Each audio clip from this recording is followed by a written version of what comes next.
nós falamos em DISC, né? Por que que existe no mercado hoje tantas pessoas que fazem DISC, mas elas continuam ali errando em decisão sobre pessoas ou tomando decisões equivocadas a hora que vai contratar, que vai promover, que vai colocar numa linha sucessória? Nós continuamos, apesar de muitas pessoas utilizarem a ferramenta, como formadora licenciada da metodologia DISC, eu recebo muitos alunos na formação de analista comportamental DISC do Instituto CAS que falam: ah, mas eu já uso DISC tem muitos anos. E aí, quando você vai ver o nível de profundidade que a pessoa utiliza a ferramenta, você vê que a pessoa não consegue extrair a parte estratégica dali. Então, essa pergunta que está na tela aí para vocês, né? Porque tantas pessoas fazem DISC, mas continuam errando em decisão sobre pessoas, ela precisa ser a pergunta central para guiar aqui as nossas conexões, para guiar aqui tudo o que nós estamos discutindo em relação a utilizar o DISC de maneira estratégica.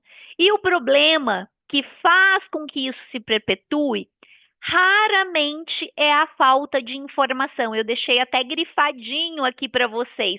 Está muito mais relacionado à falta de visão estratégica, capacidade de interpretação de cenários, capacidade de ler dados com essa metodologia. O analista diz que ele precisa ser capaz de ler dados, de ter clareza de como utilizar esses dados para colocar ali de uma maneira que ele consiga fazer com que o DISC se torne uma ferramenta que proponha para o negócio fit cultural, que traga para o negócio relevância na entrega.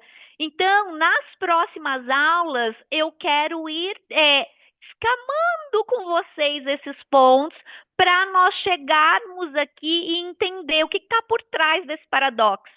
Né? Se o DISC é uma das ferramentas que as pessoas dizem que tem mais facilidade para aplicar, que utilizam, que são certificadas, por que a gente continua errando? Por que a gente continua fazendo contratação equivocada? Por que a gente não consegue manejar conflitos que muitas vezes são previsíveis? Por que a gente ainda tem líderes comportamentalmente desalinhados? Por que a gente ainda tem equipes com baixo desempenho?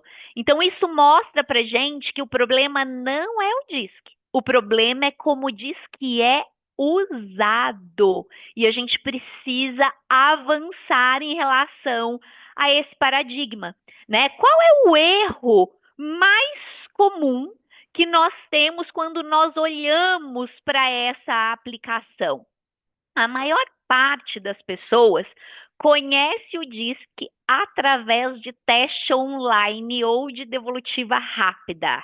Né? Eu não sei como é que vocês fizeram para mapear o perfil DISC de vocês ou quanto vocês já tiveram contato com essa ferramenta, mas o fato é que o DISC hoje é o assessment mais aplicado comportamental dentro do mundo corporativo, mas ele ainda é muito utilizado com teste grátis, com teste online, com devolutiva rápida.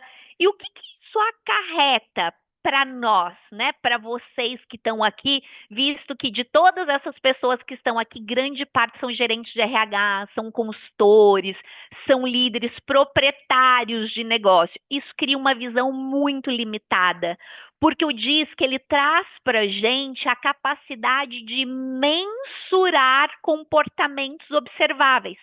Só que se eu trabalho com testes online ou com devolutivas rápidas a partir de 3 parágrafos respondidos, a única resposta que eu vou ter, ou os únicos dados que eu vou ter, eu sou mais analítico, eu sou mais comunicativo.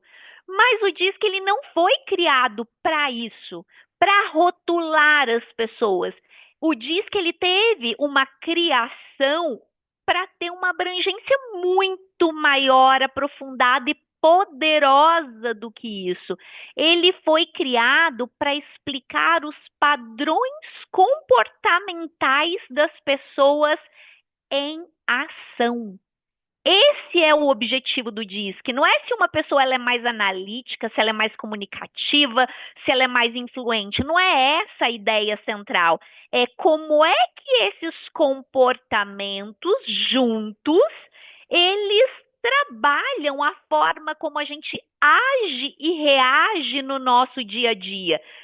Passar a olhar isso de uma maneira estratégica nos tira desse campo de visão de teste rápido, de pegar uma ferramenta online que faça um teste rapidinho para dizer mais ou menos qual é aquele perfil ali, e te dá efetivamente ferramenta consolidada com dados, dados de flexibilidade, dados de estilo de liderança, dados de tomada de decisão, dados de melhor forma de liderar. Então, você tem um manual completo em relação àquela pessoa que, se você for treinado, desenvolvido para fazer as conexões entre os objetivos de negócio e as características comportamentais daquele indivíduo, você consegue avançar e potencializar muito mais a capacidade da pessoa dentro de uma determinada função ou dentro de um determinado cargo que você pretende colocá-la ou contratá-la ou promovê-la.